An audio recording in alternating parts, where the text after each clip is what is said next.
तो आज आपके लिए क्वेश्चन आंसर वाला जो मैंने सेशन रखा है थोड़ा सा, कि इस बार 2020 में, वैसे तो आप सभी ने देख लिया होगा, पेपर को अच्छे से चेक कर लिया होगा, 2020 में कितने क्वेश्चन आए थे और कौन कौन से क्वेश्चन आए थे। वैसे तो मैंने यूट्यूब पर वीडियो डाल दी है, बट इसमें से हम क्या डिस्कस कर सकते हैं, कुछ नया क्या निकल सकता है हमारे लिए, तो वो भी हम कोशिश करेंगे इसमें, है ना। अराउंड लगभग 26 टू 27 क्वेश्चन आए हैं इसमें हमारे, 20 टू 21 नियर बाई इतने क्वेश्चन आए हैं 2020 में। तो कहने का मतलब लगभग 20 क्वेश्चन, या मैं ये कहूं कि योग में 20% केवल और केवल इन्होंने 40 नंबर का 5वां यूनिट था आपका केवल। और इसके बियॉन्ड भी कुछ क्वेश्चन ऐसे हैं जो शायद छूट गए होंगे, या जो ज्यादा जानबूझ करके मैंने 1-2 क्वेश्चन रखे हैं, ठीक है। तो कहने का मतलब मेरा ये है कि लगभग 40 क्वेश्चन आपके किस में आते हैं, हठ योग से 5th यूनिट कवर करता है अकेला, तो इसलिए 5th यूनिट आपका काफी इंपॉर्टेंट है। और इसमें से सारे वही क्वेश्चन आए हैं जो आपको करवाए गए हैं, है ना। और ये मैटर जो है पिछली बार ही बना दिया था, हालांकि ये तो मैं काफी पहले बना चुका हूं, है ना। तो मेरा कहने का मतलब ये है कि जो क्वेश्चन आते हैं आपके, जितना आपको करवाया जा रहा है उसी में से आएंगे, इसलिए निश्चिंत रहें। एक्स्ट्रा जब आप पढ़ना चाहें तो बिल्कुल बुक्स को पढ़िए, कोई रोक टोक नहीं है, परंतु जो मैं पढ़ा रहा हूं उसमें कमी ना रखें कभी भी, है ना। वो तो आपको पढ़ना ही पढ़ना है हर हाल में। तो अब ये प्रश्न है आपके सामने, इस प्रश्न का थोड़ा उत्तर देंगे आप लोग, है ना। इस प्रश्न को उत्तर देंगे, ये 2020 में आया है।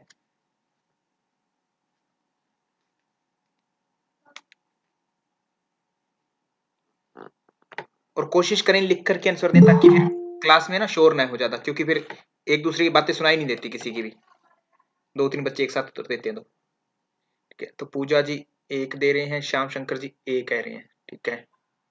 तो आंसर आप लोगों को यहाँ से देना है, ठीक है, नीचे दिया गया विकल्प यहाँ से चूज करना है, ठीक है।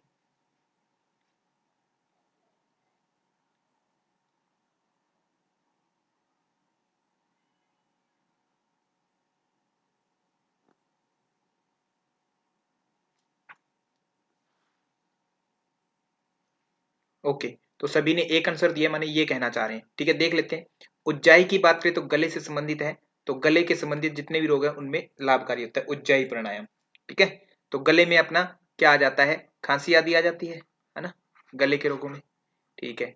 इसकी बात आती है। वस्त्र धोती की बात करें तो कास श्वास प्लीह कुष्ठम,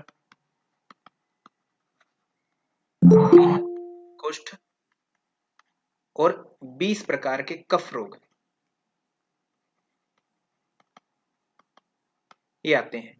तो वस्त्र धोती हो गया आपका। मयूरासन की बात करें तो इसमें उदरगुलम,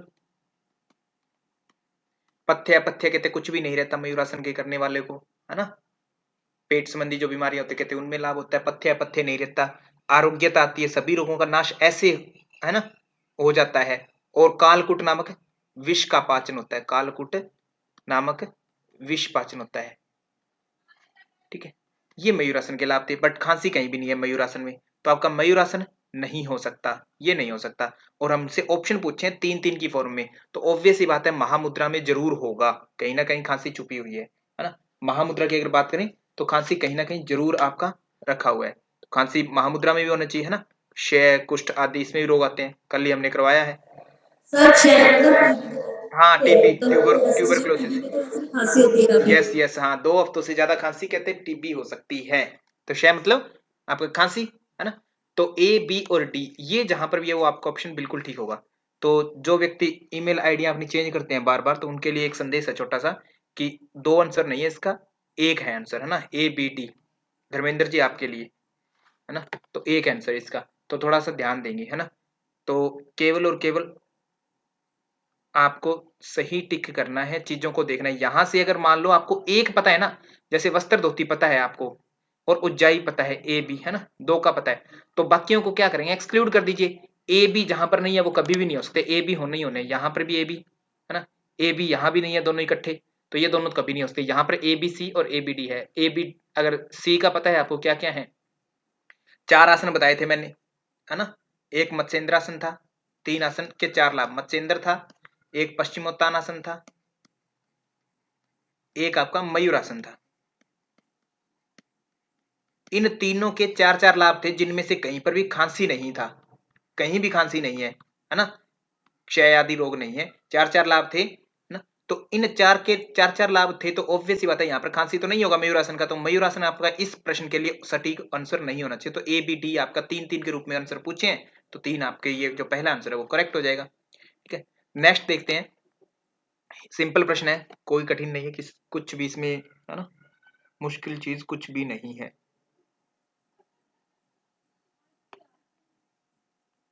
ये मैं फिर बता देता हूँ, 2020 में जो क्वेश्चन आए हैं केवल वही रखे हैं मैंने, और ये पीवाईक्यू भी आप देख लेंगे। अभी आपका 5th यूनिट पूरा हो चुका है सभी बच्चों का, तो पीवाईक्यू जितने भी हैं योगा के, उनमें 5th यूनिट से संबंधित जो भी आपको प्रश्न लगते हैं, देखो बाकी के भी होंगे उसमें प्रश्न, वो करना चाहते वो भी कर सकते हैं आप, परंतु मेरी सलाह है आपको, सजेशन है कि जितना आपने अच्छे से पढ़ लिया उस यूनिट को देखिए, अब अपना इवेल्युएशन कीजिए अपने आप, सेल्फ इवेल्युएशन, कि मैं कितना पानी में हूं, है ना, मैंने चीजों को कितना सीखा है, किस तरीके से किया है। तो सभी ने 4 आंसर दिए इसमें, ये तो सभी को कोई दिक्कत नहीं है। स्वात्माराम के अनुसार माने हठ प्रदीपिका की बात हो रही है, वस्त्र धोती की चौड़ाई पूछी है, लेंथ नहीं पूछी। अगर यहाँ पर सपोज एग्जामिनर आपको फंसाने के लिए ऐसा भी कर सकता था, 15 हाथ है ना और 4 अंगुल, तो जिस बच्चे ने ये नहीं देखेगा, चौड़ाई नहीं देखेगा एकदम से, है ना, तो हो सकता है 15 हाथ पर टिक कर दे, गड़बड़ हो सकती है। या एग्जामिनर अगली बार क्या कर सकता है आपके साथ, वस्त्र धोती के कपड़े की लंबाई और चौड़ाई क्या है, तो लंबाई और चौड़ाई कहेगा, तो 15 हाथ कोमा 4 अंगुल लिखेगा एक ऑप्शन, एक अंगुल एक ऑप्शन लिखेगा आपके सामने 4 अंगुल कोमा 15 हाथ, तो दोनों चीज लिख दी। तो उसमें अगर पहले उसने लंबाई लिखी है प्रश्न में, तो ऑब्वियस सी बात है कि वो पहले आपसे लंबाई पूछ रहा है, तो पहले लंबाई बताओगे 15 हाथ, चौड़ाई बाद में। अगर वो पूछेगा चौड़ाई और लंबाई क्या है, तब आप ऑप्शन ये सिलेक्ट करो, 4 अंगुल चौड़ाई और लंबाई 15 हाथ। इतनी तो सभी को कॉमन सेंस होती है, तो थोड़ा सा क्वेश्चन को आपको देखना है हल्का सा, है ना। तो बात की जाए स्वात्माराम के अनुसार माने हठ प्रदीपिका में धोती की लंबाई 15 हाथ, जिसका अर्थ हम क्या लेते हैं, 15 हाथ को क्या समझते हैं, 22.5 फुट, है ना, क्योंकि एक हाथ की जो लेंथ है लगभग 1.5 फुट के आसपास हम जानते हैं। ये बात क्लियर है, ये तो हुई हठ प्रदीपिका की बात। और मैं अगर देखूं हठ रत्नावली में हमें डिफरेंस मिलता है थोड़ा सा, किसकी है हठ रत्नावली रचना, श्रीनिवास योगी जी की, ठीक है, श्रीनिवास योगी जी की है। श्रीनिवास योगी जी ने अष्टक्रम बताए हैं, षटक्रम नहीं बोले वहां पर, उन्होंने अष्टक्रम बोले हैं। अष्टक्रमों में से एक क्या है आपकी, वस्त्र धोती है। वस्त्र धोती की बात करें तो वहां पर वस्त्र धोती की लंबाई जो है, लेंथ है, वो कितनी बताई है उन्होंने, वो बताइए उन्होंने आपकी 20 हाथ। ये ध्यान देंगे, 20 हाथ बताइए, 20 फुट नहीं 20 हाथ। यहाँ पर 15 हाथ, हाथों में परिमाप बताया, मेजरमेंट जो है ग्रंथों ने, जो दोनों ग्रंथों में हाथों में बताया हाथ के रूप में। तो एक हाथ की लंबाई हमेशा ही कितनी रहेगी, हमेशा ही एक हाथ माने 1.5 फुट लगभग। तो एग्जामिनर आपको हो सकता है फुट में आंसर प्रश्न पूछ ले या हाथ में दे दे, है ना ऑप्शन।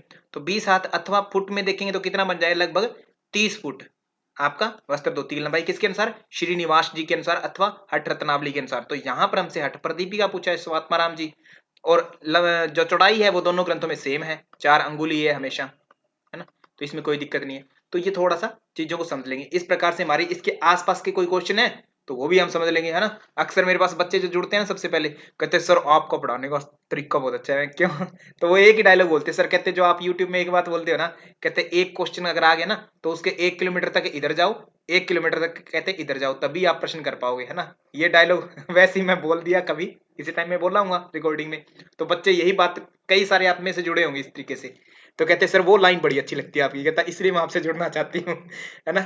तो जो भी जुड़ना चाहता हूँ, तो कहने का मतलब ये है कि आपकी अप्रोच ये रखनी है कि जो भी क्वेश्चन आ गया पीवाईक्यू, तो उसको इतना नहीं है कि आपने बस आंसर पता कर दिया बात खत्म, या तुक्का लगा दिया आ गया हाँ ठीक है, या आंसर की देख ली हाँ ये हो सकता है ऐसे ऐसे, नहीं, उस क्वेश्चन को पूरा एनालाइज करें, एनालिटिकल एनालिटिकल रिसर्च, है ना, एनालाइज करें उसको, क्यों है कैसे है सब कुछ डीप एनालाइज करें उसको, है ना, अच्छे से रिसर्च करें इस क्वेश्चन पर, ठीक है। तो जी वो सक्सेस की पहली सीढ़ी है, हाँ पहली सीढ़ी है, वेरी गुड कौशल्या जलवान जी, हाँ। तो हाँ, तो कहने का मतलब इतना ही है, इसको अच्छे से करें, है ना। ये क्वेश्चन आपको आता है, इसके आसपास की कोई और वैल्यूज कोई और चीज निकलती है क्या, वो भी हम जान लेते हैं, तो हमारा नेक्स्ट फ्यूचर के लिए जो फ्यूचर में क्वेश्चन आएंगे वो यहीं से आने, इन्हीं के आसपास से आने क्वेश्चन, तो वो भी तैयार हो जाते हैं, ठीक है। Next question 8th number question, इस प्रश्न को एक दो बच्चे बता रहे सर कहते गलत हो गया। अब ये प्रश्न गलत हो नहीं सकता अगर आप इसको थोड़ा सा समझे तो, है ना। कुछ बच्चों से इसलिए गलत हो गया क्योंकि उन्होंने इसको बहुत इजी ले लिया, और कुछ बच्चों से इजी इसलिए मुश्किल लगा क्योंकि उनको पढ़ना ही नहीं आया क्वेश्चन, है ना। तरीका पढ़ना ही नहीं आया, समझ में नहीं आया कि क्या बन रही है। तो इसलिए थोड़ा थोड़ा मैं बार बार कहता हूँ, हर आसन की हठ प्रदीपिका में, किरण संहिता में, है ना, जो विधि बताई है हल्का फुल्का उनको देख लें, या उनकी फोटोज देख लें कि कैसी है इनकी फोटोज, और देखने में फोटो समझ में आ गई ना। कुछ आसन ऐसे हैं जो बैठ करके या लेट करके किए जाते हैं, उनमें दिखते नहीं है अंग, कौन सा अंग कैसे मुड़ा है, कैसे बैंड हुआ है, तो उनको थोड़ा सा पढ़ भी ले तो आपकी समस्याएं दूर हो जाएगी। तो सिद्धासन में आपको पता है कि आपकी एडी जो है सीवनी नाड़ी पर लगती है, सीवनी नाड़ी पर लगती है ना। सीवनी नाड़ी कहाँ होती है? जननांग, जेनाइटल ऑर्गन, है ना, उपस्थ और गुदा के बीच में होती है सीवनी नाड़ी, ठीक है। वहां पर एडी लगती है, कहते वहां पर कहते गुदा के मध्य कहते जननांगों और गुदा के मध्य कहते एडी रखनी है अपनी एक, ठीक है। और दूसरी एडी कहते पहली एडी के ऊपर रखनी है, लगभग माने उपस्थ के ऊपर रखनी है। तो कहते ऐसे कहते शरीर सीधा रख लेंगे तो कौन सी स्थिति बनेगी? सुखासन तो नहीं होगा, इसमें तो केवल क्रॉस करते हैं हम पैरों को। स्वस्तिक आसन में पंजों को एक दूसरे के जो काफ मसल है उसके अंदर लगा देते हैं। पद्मासन में नहीं होगा, ये तो एक जगह के ऊपर दूसरे जगह रखते हैं। तो मतलब सेंस जो इससे आ रही है तो कौन सी बन रही है? सिद्धासन, सिंपल। या तो ऐसे निकाल दीजिए, या सिंपल आप एग्जाम में बैठे तो सीधा समझ में आ गया और सिद्धासन पर टिक कीजिए और चलिए आगे। तो ऐसे भी एक दो प्रश्न काफी बार पूछे जाते हैं, तो इनको भी थोड़ा थोड़ा देख लेंगे। आसनों की विधि पूछी जाती है, इस तरीके से पूछी जाती है, तो इनको देखेंगे। ये क्वेश्चन काफी बच्चों ने गलत कर दिया था एग्जाम में, मैं फिर बताता हूँ क्यों होता है एग्जाम में। क्योंकि आप उसको या तो बहुत ही ज्यादा अंडर एस्टिमेट कर जाते हैं कि ये सिंपल सा क्वेश्चन है, या सोचते हैं कि बहुत टफ है इसलिए नहीं होगा, है ना। तो दोनों कंडीशन में थोड़ा सा संयम जरूर बना के रखें, और वो संयम की शुरुआत आज से ही होती है आपकी। आपका पेपर 6 महीने बाद है, उसकी शुरुआत आज से है आपकी, है ना। आज से अपने मन को शांत रखिए, अनुलोम विलोम करिए, या जो भी आप प्रैक्टिस है कंटिन्यू रखेंगे, तभी आपका उस टाइम काम आएगा दिमाग, ये है ना। उस टाइम आपका पढ़ा हुआ उस टाइम आउटकम देगा, आपको बाहर निकलेगा, ठीक है। तो विकास कुमार जी कह रहे हैं मेरा सही था। हाँ विकास कुमार जी, आपका ही सही था, मुझे पता है ना। बहुत ही बढ़िया। प्रतिभा जी है, प्रतिभा की धनी है आप, क्यों नहीं होगा आपका सही। तो सभी का, गुंजन जी, धर्मेंद्र जी, आर्य जी, ज्योतिष रोज जी, सभी ने आंसर दे रहे हैं, बहुत बढ़िया, है ना। राखी जी बहुत बढ़िया। तो राखी जी हमारे ऐसे विद्यार्थी हैं जिनके लगभग प्रश्न सही थे, है ना। और ये बहुत अच्छी बात है राखी जी आपकी, बहुत ही बढ़िया, है ना।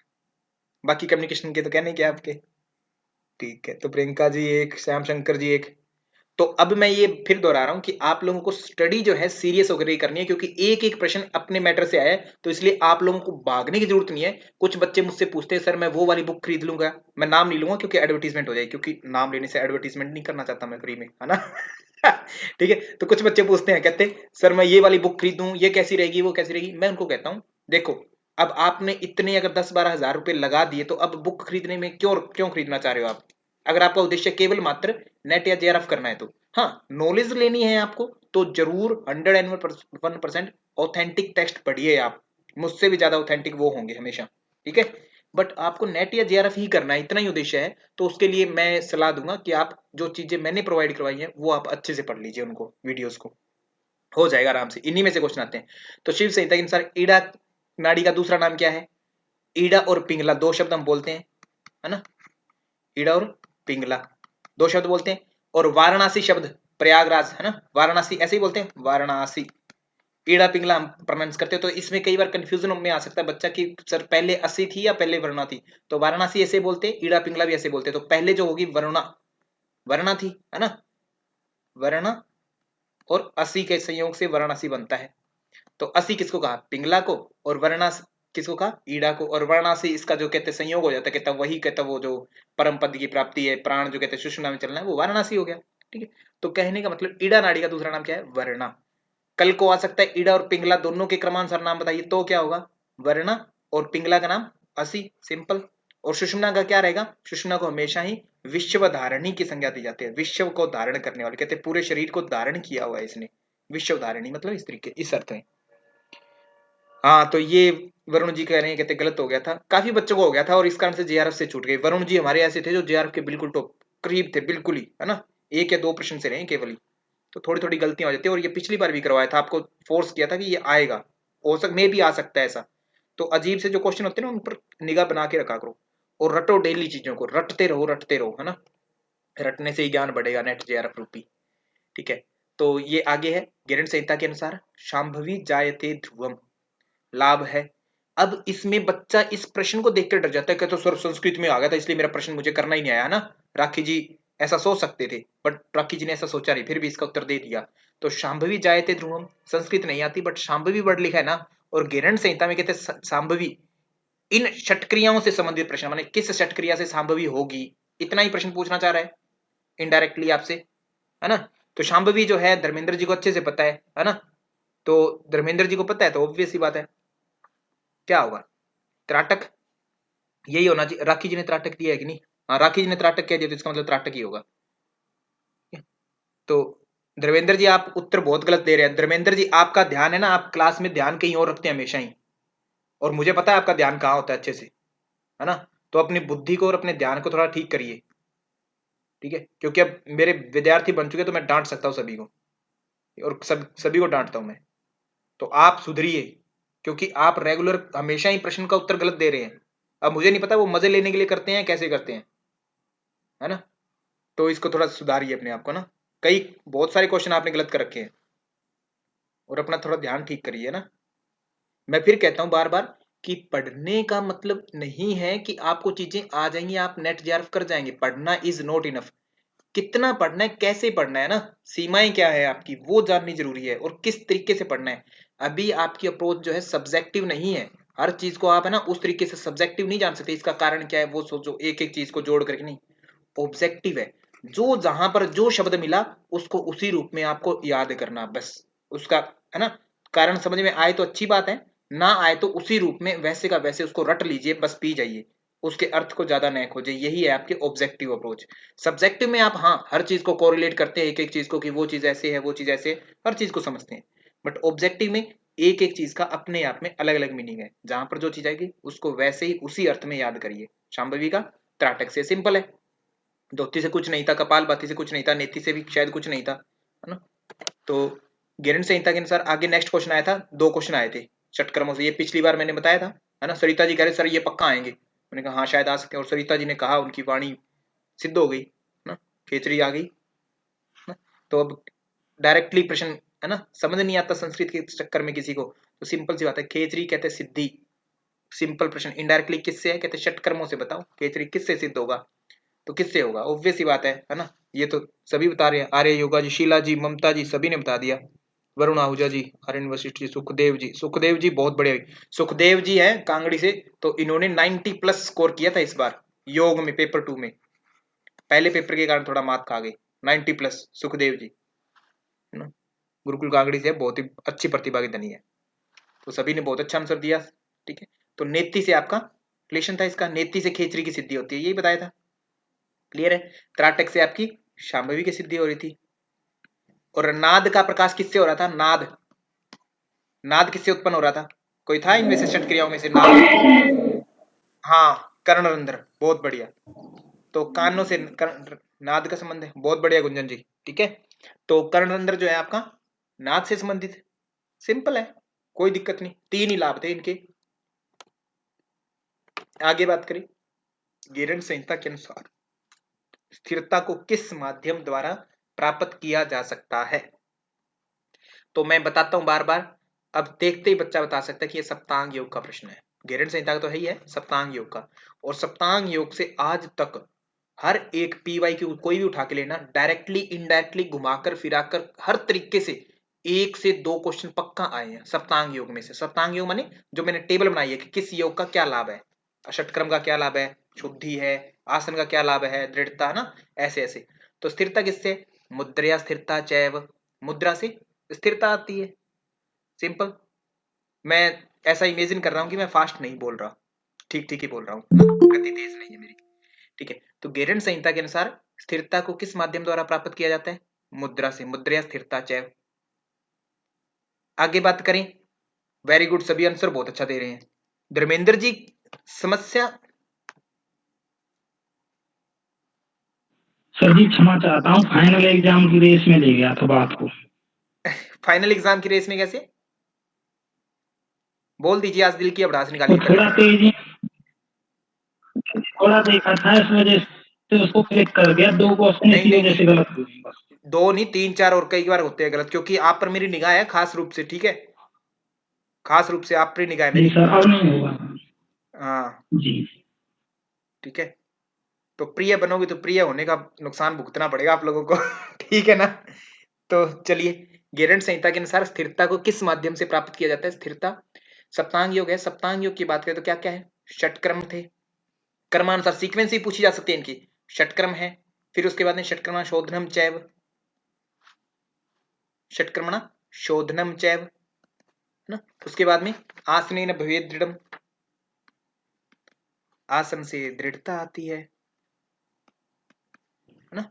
मुद्रा स्थिरता चैव, मुद्रा से स्थिरता। और ये कौन सा श्लोक है? याद है लगभग श्लोक संख्या कितनी है इसकी? 12वां संख्या है इस श्लोक संख्या की, पहले अध्याय में। ठीक है, मुद्रा स्थिरता चैव प्रत्याहारेण धीरता, प्रत्याहार से धैर्य, प्राणायाम लाघवम च, प्राणायाम से लघुता, लाघवम माने लघुता। फिर आगे उसके क्या आता है? ध्यानात् प्रत्यक्षात्मन है, ध्यान से प्रत्यक्ष होता है। प्रत्यक्ष किसका? आत्मा का। ठीक है, माने आत्म साक्षात्कार जिसको हम वर्ड यूज करते हैं। फिर उसके ध्यान, फिर समाधि, कहते समाधि ना निर्लिप्तम चैव, निर्लिप्त मतलब कहते ऐसे कर्म जो होते हैं हम निष्काम भावना से करते हैं तो उनमें हम लिप्त नहीं होते, जैसे उनके फलों में लिप्त नहीं होते, ऐसे निर्लिप्त की स्टेट आ जाती है ना। तो ऐसे ऐसे इन्होंने वर्ड यूज किए सभी के लिए। ठीक है, तो ये क्रम भी आ सकता है आपको, इनका भी क्रम आ सकता है लास्ट वालों का, क्योंकि इनका भी श्लोक है 10वें 11वें 12वें श्लोक से पहले एक श्लोक और आता है, 10वें 11वें श्लोक से पहले एक 9वां श्लोक आता है शायद, तो उसमें आता है शोधनम दृढ़ता स्थैर्य धैर्य च लाघवम प्रत्यक्षम च निर्लिप्तम च घटत से सप्त साधनम, घट के 7 साधन बताए गए इनको। तो इनका भी क्रम आ सकता है पीछे वालों का, और इनका आगे वालों का भी क्रम आ सकता है सप्तांग योग के अंगों का, है ना।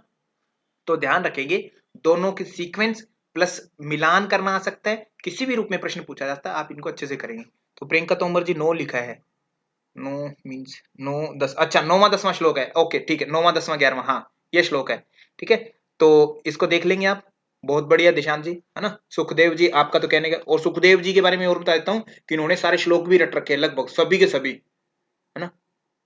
घट को शरीर बताया है ना, हाँ यहाँ पर घट को शरीर बताया है ना। घट माने घड़ा, और घड़ा माने कहते जैसे कच्चा घड़ा पानी नहीं आ सकता कच्चे घड़े में, ऐसे आपका जो शरीर है वो कच्चा है, तो उसमें पानी, उसमें कोई भी ज्ञान आदि नहीं आ सकता, है ना। तो कहते इसको पहले मजबूत कीजिए इन अंगों के द्वारा, आसन आदि मुद्रा आदि के द्वारा, फिर कहते इसमें ज्ञान आएगा, है ना, तभी ज्ञान समा पाएगा, अदरवाइज नहीं। तो तत्व ज्ञान बताया। हाँ तत्व ज्ञान बहुत ही बढ़िया, उत्तम, है ना, उत्तम। ठीक है, तो आगे फिर आगे आया था एसएसपी का प्रश्न, सिद्ध सिद्धांत पद्धति के अनुसार प्रश्न आया था। इस प्रश्न को आप देखेंगे, हालांकि इसका प्रश्न तो आप सिंपल एक बार में ही कर सकते हैं प्रश्न तो, खैर इसको एलोबरेट करना बस जरूरी है थोड़ा सा।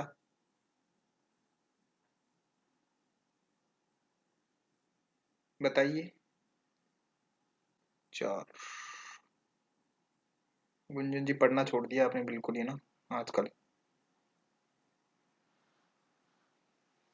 अच्छा पूजा जी भी चाह रहे हैं क्या? फिर तो चलो ठीक है, पूजा जी ठीक है, पूजा जी कह रहे हैं तो आप ठीक हैं, अभिलाषा जी कह रहे हैं फिर तो पूजा जी भी ठीक है, पर ध्यान से देख लो पहले, है ना। फर्स्ट वाले से क्लियर हो रहा है, अच्छा पूजा जी ने कह दिया कि फर्स्ट वाले से, ठीक है पूजा जी मैं भूल गया था। तो पादांगुष्ठ पैर का अंगूठा कहाँ होता है ना। राखी जी को पता है इसका तो, है ना, ये तो कॉमन सेंस राखी जी को नहीं बता दो, है ना। पैर का अंगूठा पैर में होता है। ओ क्या बात है, कितना गहरा ज्ञान लिया हुआ है राखी जी आपने, बहुत खतरनाक ज्ञान ले रखा आपने। तो पैर का अंगूठा पैर में, और वहीं से शुरुआत होती है हमारे 16 आधारों की, 16 आधार। ठीक है, षोडश आधार से एसएसपी में बात आई थी। एक बार क्वेश्चन आया था इन, और भी पहले 2020 से भी पहले, कि 16 आधार, है ना, सिद्ध सिद्धांत पद्धति में कितने आधार बताए गए? 16 आधार। अगली बार में क्वेश्चन आ गया 16 आधारों का मिलान कीजिए। अगली बार में आ सकता है 16 आधारों का फल बताइए, जैसे पादांगुष्ठ का कहते क्या फल है ना। तो क्या रिजल्ट आता है पादांगुष्ठ का, पैर के अंगूठे का? तो इससे कहते हैं दृष्टि स्थिर होती है। इस तरीके से आपने सभी नोट कर लिए होंगे सारे के सारे पैर पर।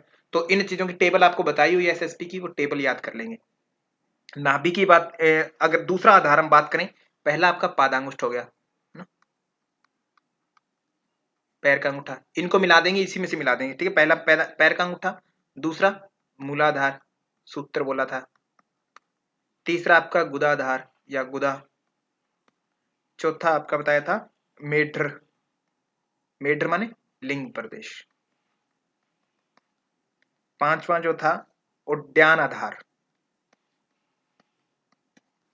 6 था आपका नाभि, तो नाभि है वो कहाँ होना चाहिए, बी का 4 होना चाहिए, बी का 4 ए का 3।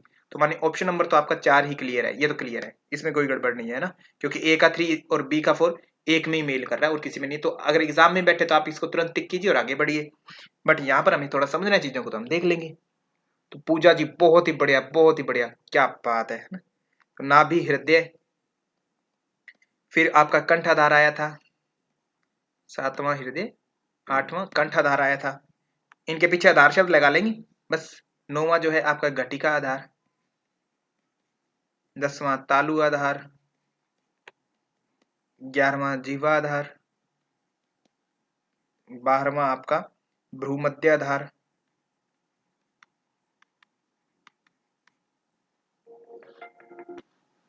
13वां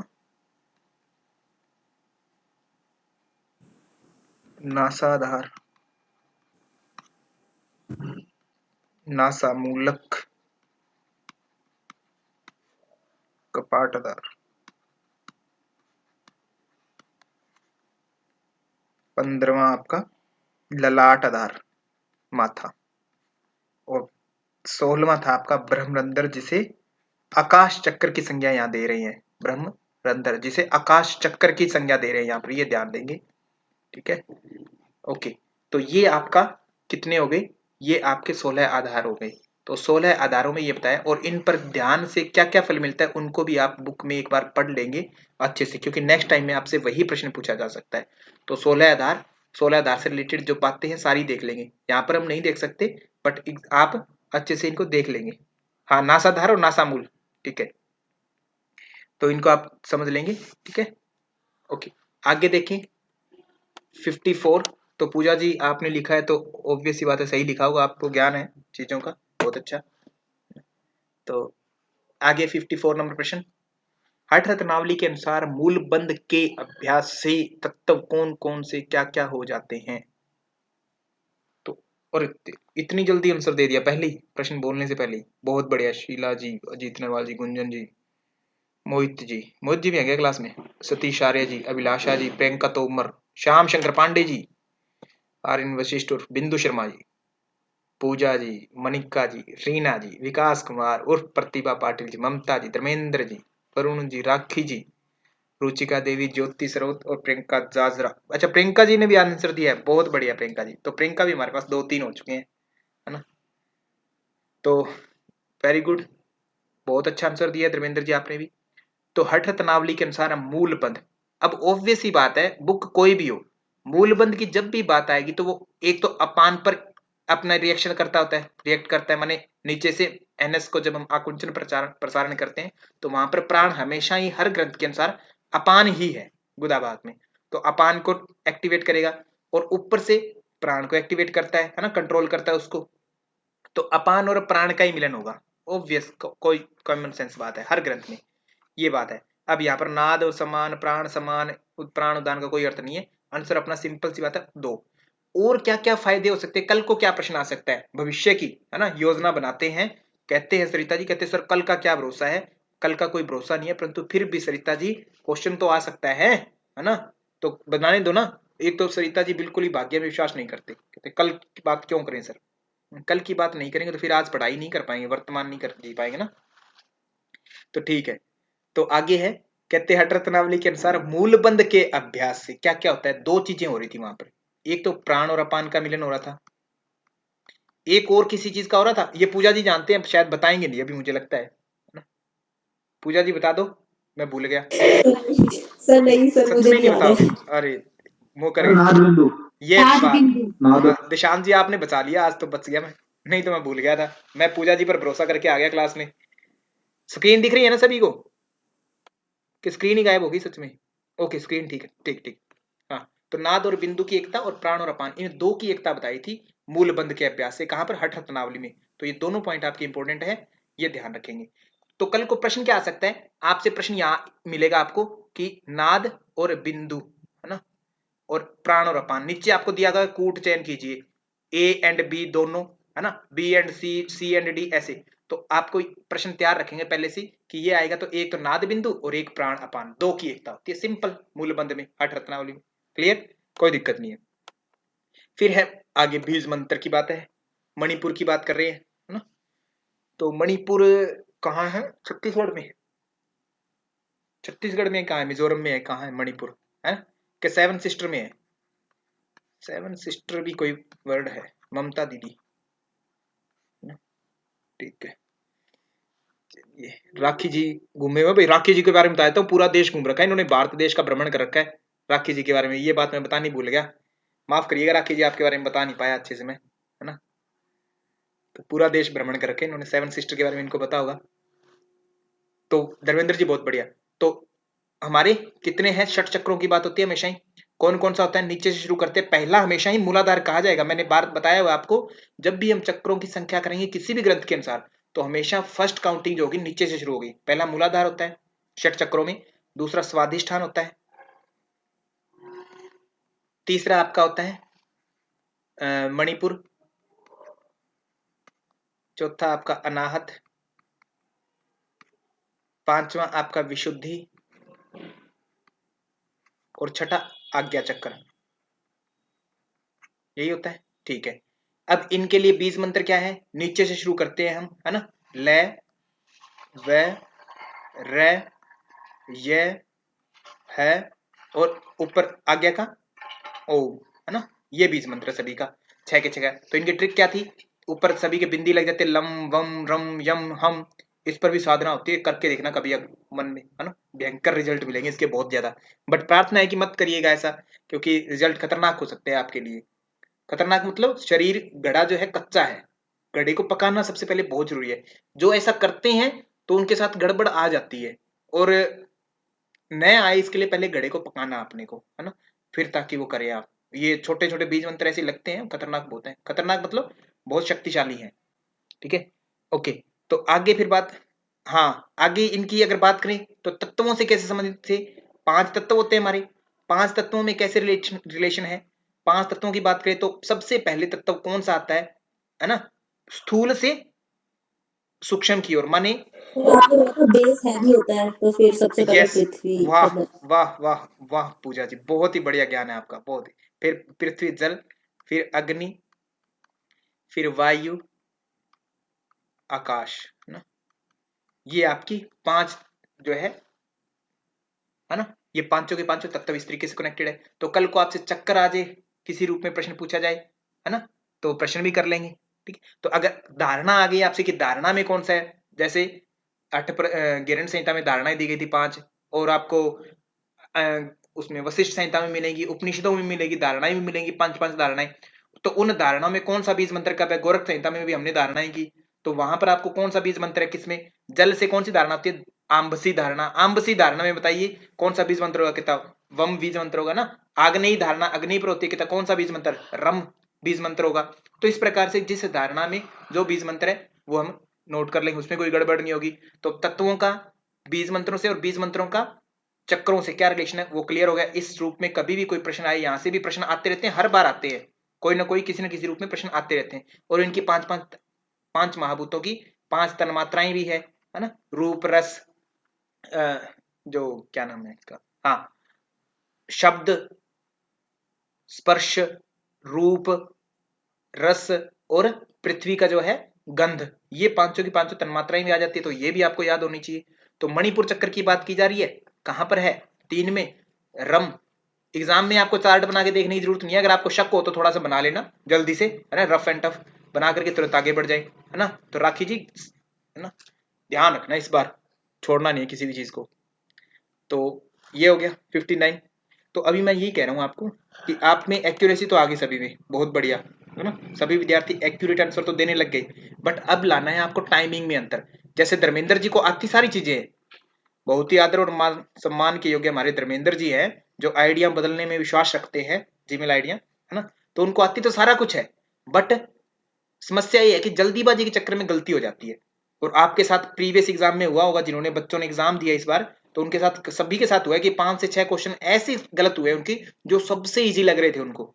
तो माने एक्यूरेसी तो थी, बट टाइमिंग के चक्कर में वो एंग्जाइटी इतनी हो गई है ना, स्ट्रेस इतना बढ़ गया दिमाग में कि जो चीजें आ रही थी वो भी पता नहीं क्या क्या बन गई है ना, रिजल्ट कुछ और ही बन गया। तो ध्यान रखेंगे थोड़ा सा, उसके लिए आप माइंड को प्रिपेयर कर ले, है ना। तो इसमें अगर देखें तो हठप्रदीपिका के अनुसार त्राटक क्रिया किसमें लाभप्रद है, तो त्राटक किसमें लाभप्रद है, कहते दो छांटने हैं कोई भी, है ना। तो दो देखें तो नेत्र रोगों में तो होगा ही होगा, ऑब्वियस ये बात है, बी होना चाहिए, जहां पर बी है कहते वही ठीक होगा, तो बी नहीं है कहते वो हो ही नहीं सकता, इसमें बी नहीं है, चार में ये कभी नहीं हो सकता। प्रतिश्याय का अर्थ क्या होता है, प्रतिश्याय का अर्थ होता है जुकाम से, है ना, सर्दी खांसी से। तो ये वर्ड ऐसे दे दिया था एग्जामिनर ने इस बार, जो इंग्लिश में अगर कोई बच्चा देखने गया तो इंग्लिश में प्रतिश्याय ऐसे स्पेलिंग दे दी, अब करे तो करे क्या, है ना। तो इंग्लिश वाले भी विद्यार्थी मैं रिक्वेस्ट करता हूँ कि जो हिंदी के वर्ड है संस्कृत के हैं वो तो एज इट इज उनको समझे। हाँ, कोल्ड, प्रतिशय मतलब कोल्ड।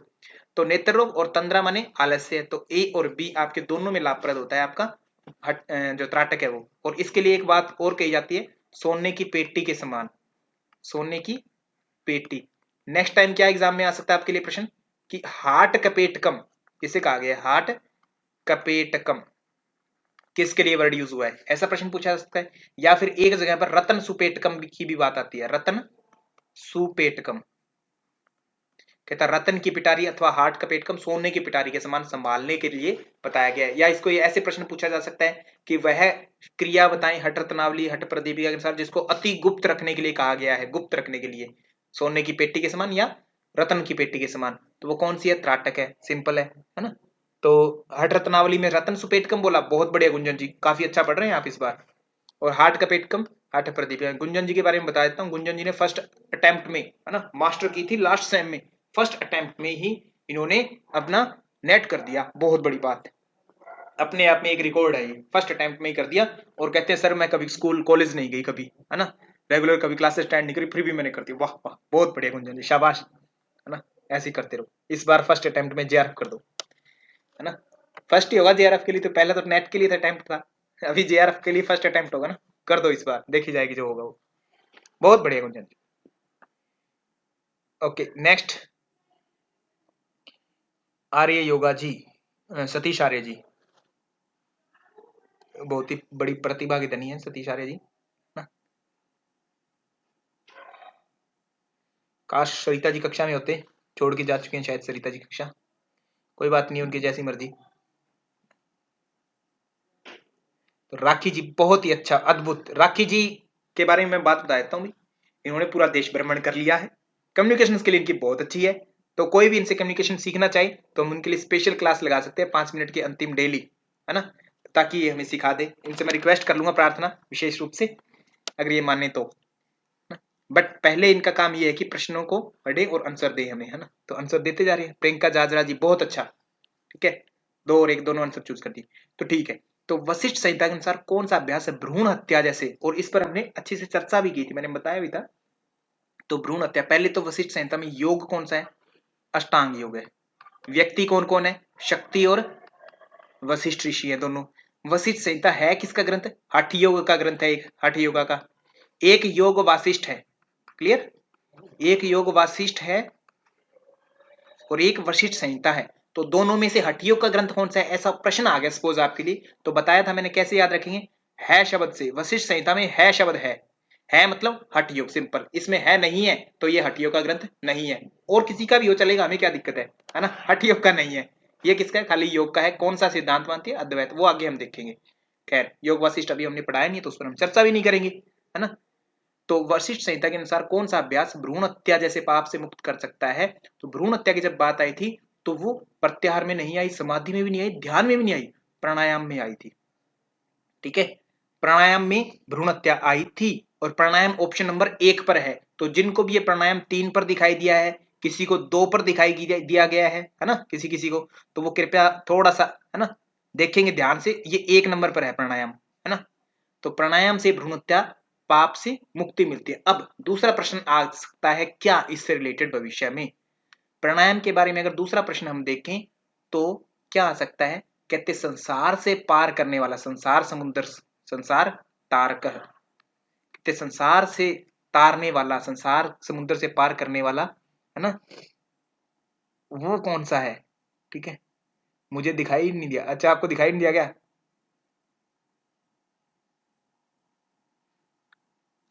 पता नहीं क्या होती होगी।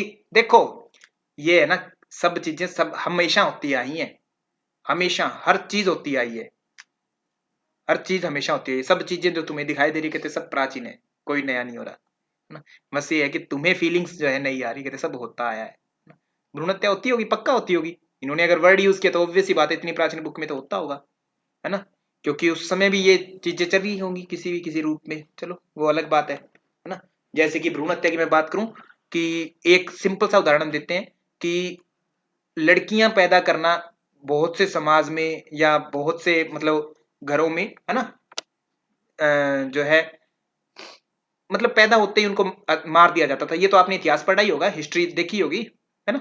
तो उस पर आज भी उस पर चर्चा चल रही है, उसको आज भी उसको, है ना। आज तो चलो बेटी बचाओ बेटी पढ़ाओ अभियान चल पड़ा है, थोड़ा अवेयरनेस आई है ना। तो ये चलता है समाज में, जैसे जैसी डिमांड हो जाती है ना, जैसा आचरण हो जाता है, किसी ना किसी कुरीति घर कर लेती है वो, किसी मजबूरी में कुछ मजबूरियां हो जाती है कभी कभी, है ना। कुछ मजबूरियां भी रही होंगी, कुछ भी रहा होगा। तो अगर ग्रंथकार कह रहे हैं तो ऐसा हुआ होगा कभी ना कभी किसी न किसी रूप में, इसलिए कह रहे हैं। तो इन्होंने कहा कहते भ्रूण हत्या जैसे कहते पाप से भी मुक्ति पा लेता है प्राणायाम आदि करने वाला, या अलंकृत किया होगा, ठीक है। गर्म, हाँ हाँ वेरी गुड। तो ये क्या लिखा है, उस टाइम दवाओं से हत्या होती थी, गर्म काढ़ा जैसे। अच्छा लवली जी, दवाओं से हत्या होती थी, गर्म काढ़ा क्या होता है? अच्छा पानी पिला दो गरम गरम, काढ़ा पिला दो मतलब गरम गरम। वाह लवली जी, बहुत अद्भुत बात बताई।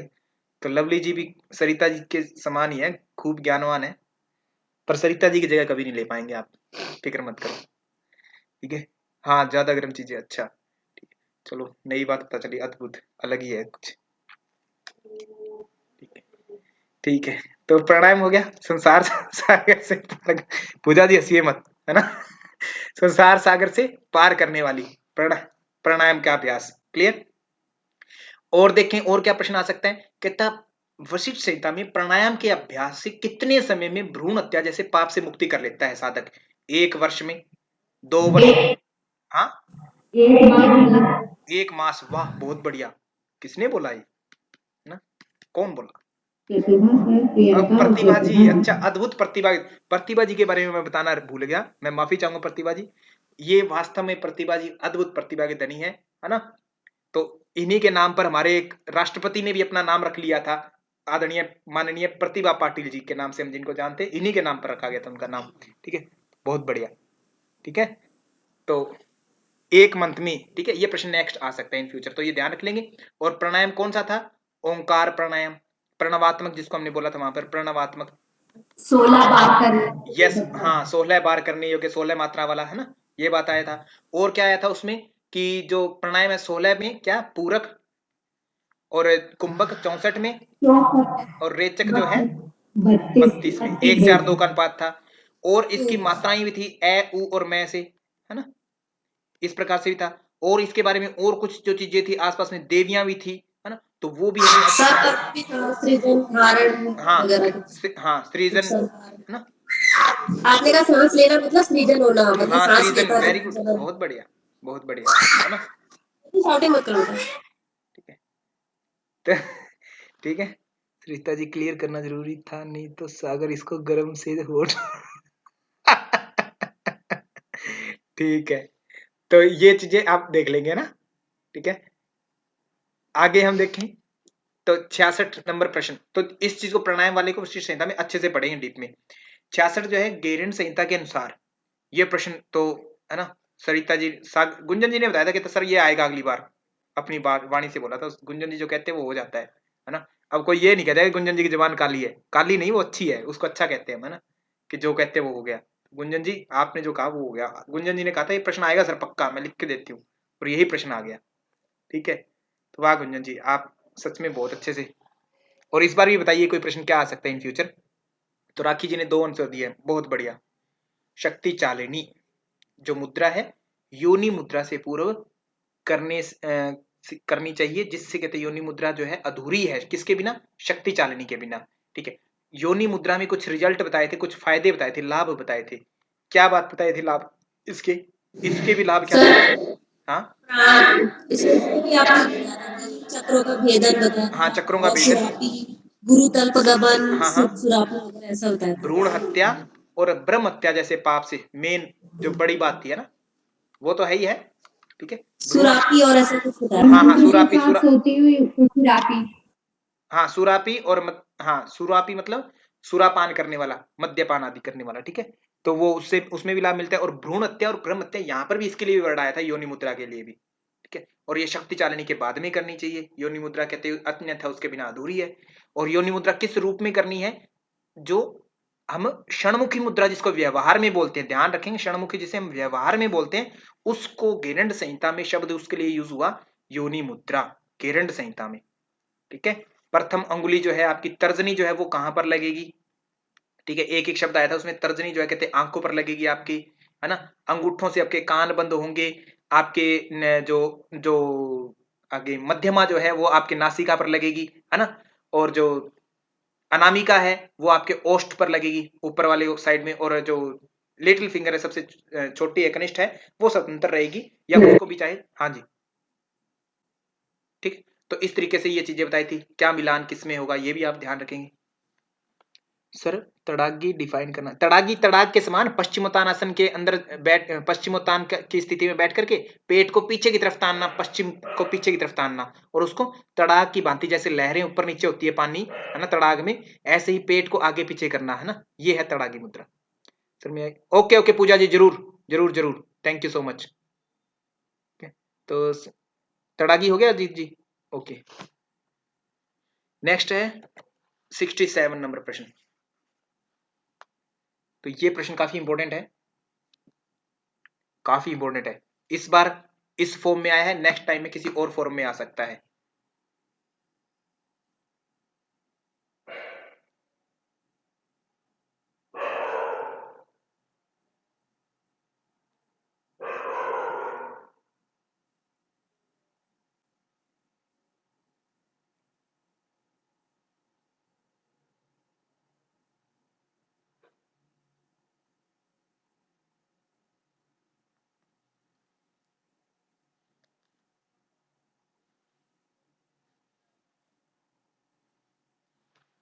तीन तीन तीन तीन तीन सभी का, ज्योति जी का भी, ज्योति जी बहुत बढ़िया, अद्भुत आंसर, सबसे अलग।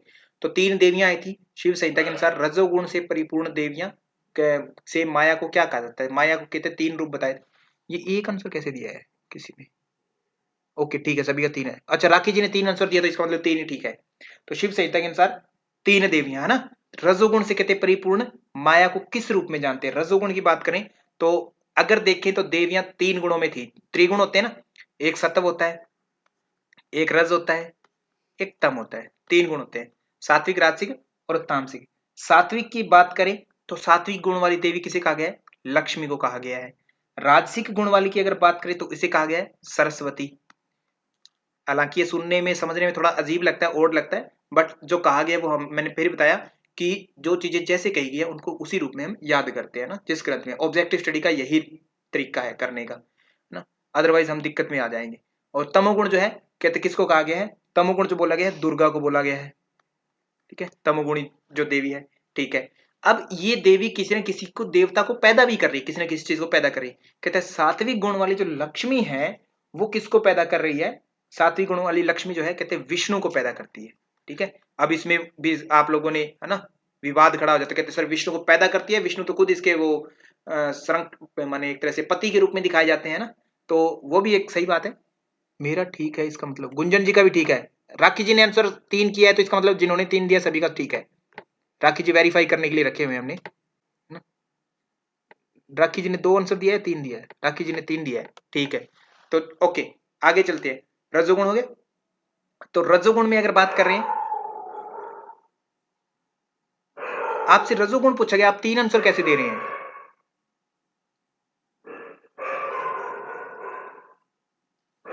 आप सभी का ही गलत है, वाह। केवल और केवल गुंजन जी ठीक है।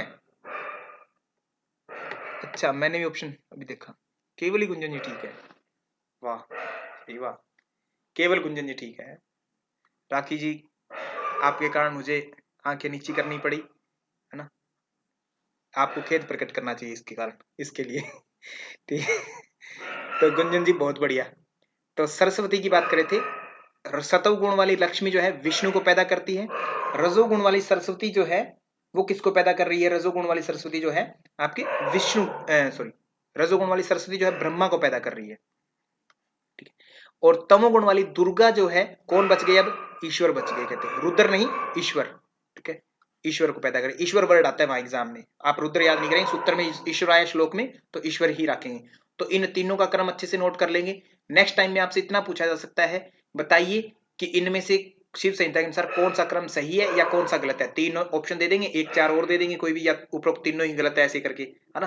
तो आपको इनको ध्यान से देखना होगा। तो ऐसे प्रश्न आ सकता है इसी फॉर्म में, option number 1, option number 2, option number 3 और चौथा ऑप्शन होगा इनमें से कोई नहीं, है ना, सभी गलत है या सभी सही। ठीक है। अच्छा, बैकग्राउंड में खेद प्रकट हो रहा है। ठीक ठीक है, तो कोई बात नहीं। ठीक है, तो इस चीज का आप देख लेंगे। और इसमें सत्व, अब आपसे पूछा गया रजोगुण से परिपूर्ण। रजोगुण जो है किसमें है? सरस्वती में है, जो ब्रह्मा का संकेत है ना, ब्रह्मा को पैदा कर रही है, कहते हैं सरस्वती। आपका ऑप्शन नंबर 2 जो है वो सभी का ठीक है। तो इस चीज को थोड़ा सा रटेंगे। मैं फिर बता रहा हूं, आप लोगों ने जो 3 उत्तर दिया व्यवहारिक रूप से, है ना, से समझने के तरीके से वो ठीक दिया होगा आपने कि लक्ष्मी जो है रजोगुण प्रधान है। ठीक है, धन जो होता है रजो राजसिक प्रतीक है एक तरह से। ठीक है, बट बुक में जो आया है वही ठीक है, वो ध्यान रखेंगे आप। शिव संहिता में जो आया वही फाइनल है। क्लियर? इसको थोड़ा ध्यान दे देंगे। ठीक है, और काली का कोई रूप ही नहीं, मतलब ही नहीं कहा गया वहां पर। माया के 3 रूप बताए त्रिगुण, जो सात्विक राजसिक तामसिक थे। सात्विक लक्ष्मी है, सत्वगुण वाली लक्ष्मी जो किसको पैदा कर रही है? विष्णु को। दुर्गा जो है वो कहा गया है तमोगुणी, तमगुण जो ईश्वर को पैदा कर रही है।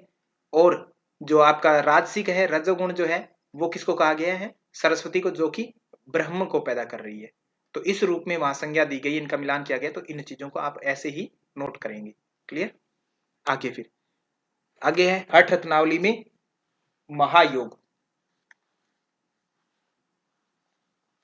ओहो, ओहो, ओहो, माफी, गलत बोल गया क्या? बोलना ही नहीं आता एक तो मुझे आजकल, है ना।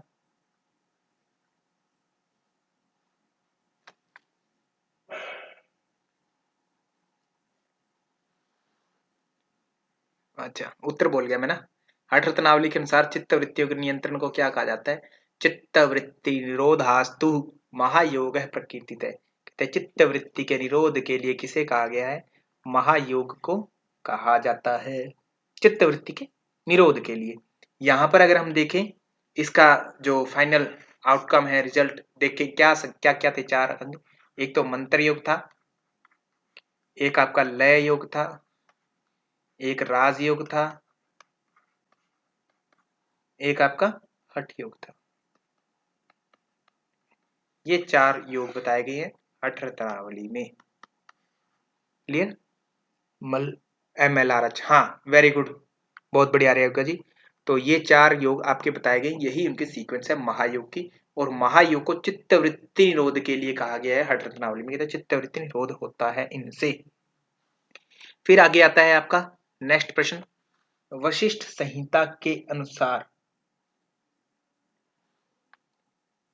वायु तत्व एवं अग्नि तत्व के साथ कौन से ग्रह चलते हैं? वायु तत्व और अग्नि तत्व के साथ। तो ये इस बार इस तरीके से प्रश्न आया, इन फ्यूचर कोई और तरीके से प्रश्न आ सकता है, वो भी हम देखेंगे। तो गुंजन जी क्या कह रहे हैं? गुंजन जी पढ़ाई कम कर दी पक्का। एक प्रश्न का उत्तर सही दे दिया इसका मतलब ये नहीं कि आपके सारे प्रश्न ठीक होंगे। गुंजन जी आपसे उम्मीद नहीं है, ये ढंग से पढ़ो। गलत। आर्यन वशिष्ठ जी आपको क्या हो रखा है? आप तो बहुत पुराने स्टूडेंट है, आप भी। बिंदु जी सब ठीक है ना? जी सर। अच्छा, चलो बिंदु जी ने कह दिया ठीक है तो ठीक है फिर। तो ज्योतिष स्रोत जी ने 3 उत्तर दिया है सबसे अलग, है ना। हम अपना मार्ग स्वयं बनाएंगे सर, इनके साथ नहीं जाएंगे। तो ज्योति जी मैं आपके साथ नहीं सहमत हूं ना, आपके साथ असहमति प्रकट करता हूं मैं। तो 3 नहीं है, देखें इसका। तो 4 ग्रह 4 जो है तत्व, वहां पर 5 तत्व थे, 5 तत्वों का 4 तत्वों को जो है आपने ग्रह बताए थे उनके साथ में, और 5वें के साथ में कोई ग्रह नहीं बताया। आकाश तत्व के साथ कोई ग्रह नहीं बताया, आकाश तत्व के साथ में कोई भी ग्रह नहीं बताया था। गुरु और राहु की बात करें तो ये वायु तत्व के साथ में, शुक्र और मंगल की बात करें तो ये अग्नि तत्व के साथ में,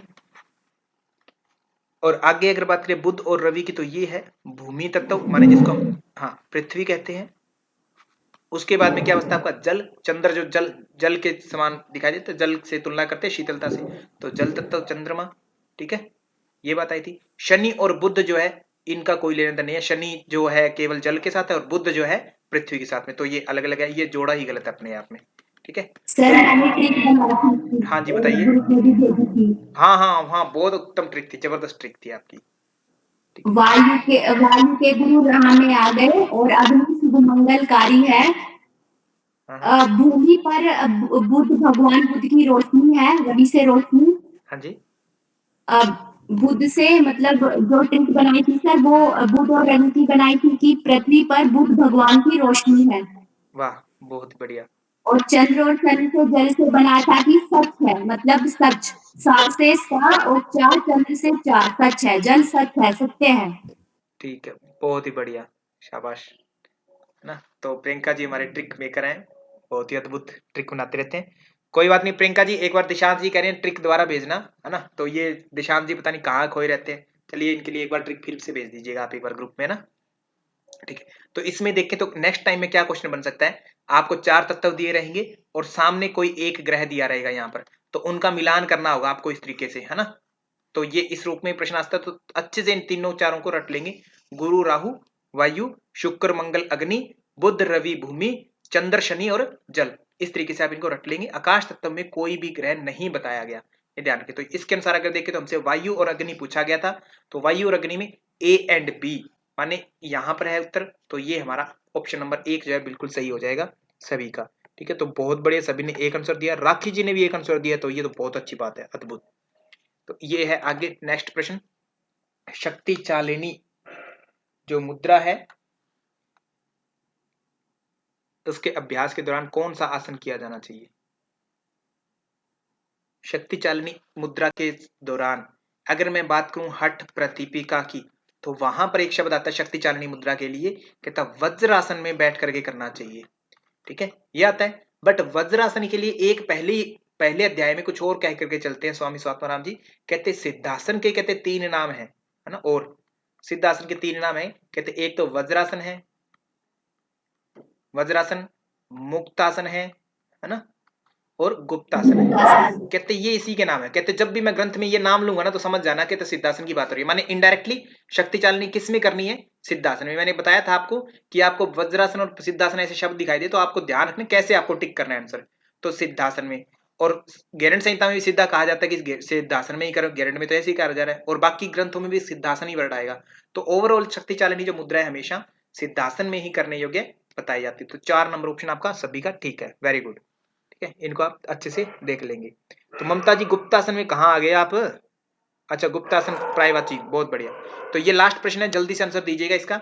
शिव संहिता के अनुसार सूची 1 को सूची 2 से सुमेलित कीजिए, माने 2 सूचियां दी गई है, इनको सुमेलित करना है, ठीक है।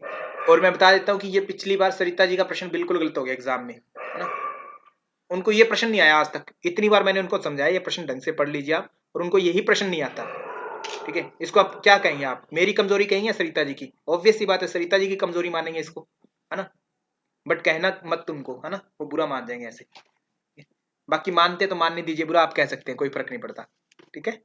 तो 3 उत्तर आप दे रहे हैं सभी। तो 5 तत्व हैं, पांचों तत्वों के गुण हैं। पहला तत्व आपका हमेशा आकाश रहता है, ठीक है, आकाश से कहते हैं वायु, फिर अग्नि और जल और पृथ्वी, ऐसे है। तो इन्हीं से सीधी सी बात है, 1 2 3 4 5 ये गुण होते हैं इनके, आकाश का 1 होता है। तो आकाश ए के लिए आपको कहा जाना होगा, ए के आगे 3 पर जाना पड़ेगा, ए 3 होना चाहिए, ए 3 ऑप्शन नंबर 3 में है, सिंपल आपका उत्तर क्लियर। बी का 1, वायु का 2 होना चाहिए, बी का 1, हाँ बिल्कुल ठीक है। तो इस प्रकार से आपका ये ऑप्शन है जो इसका उत्तर है ऑप्शन नंबर 3, शिव संहिता में ये करवा दिया आपको, अच्छे से डिटेल में समझा दिया, आप लोग जरूर इस चीज को समझ गए होंगे, है ना। तो इसके सारी तन्मात्राएं 5 ज्ञान इंद्रियों से कैसे संबंधित है, पंच महाभूत, 5 विषय, सब 5 उंगलियों से कैसे संबंधित है, वो सब चीजें आपको आ गई है, क्रम भी इनका आ गया। तो इस रूप में कोई भी प्रश्न कैसा भी आए आप इनको कर लेंगे। और PYQ आप देख लेंगे, PYQ आप लोगों को कहाँ मिलेंगे, PYQ आप इंटरनेट पर जाइए, डाउनलोड कीजिए, वहां से मिल जाएंगे इजीली। अदरवाइज मैं ग्रुप में आपको कोशिश करता हूँ तुरंत से तुरंत, जल्दी से जल्दी भेजने की, है ना। उसमें हठयोग वाला पार्ट है वो कंप्लीट कर देंगे सारा का सारा, ठीक है। सरिता जी की बात कर रहा हूँ, लवली जी आपकी थोड़ी बात कर रहा हूं मैं, ठीक है। सरिता जी क्लास में नहीं आई इसलिए तो मैंने बोला, उनके मुंह पर बोलने की मेरी हिम्मत नहीं होती ना, ठीक है। सरिता जी को नहीं आता ये क्वेश्चन, आपको तो आता ही, आप तो इंटेलिजेंट है ना। सरिता जी की जगह लेने की कोशिश कर रहे हैं बट ले नहीं पाएंगे, फिक्र मत करो, ठीक है।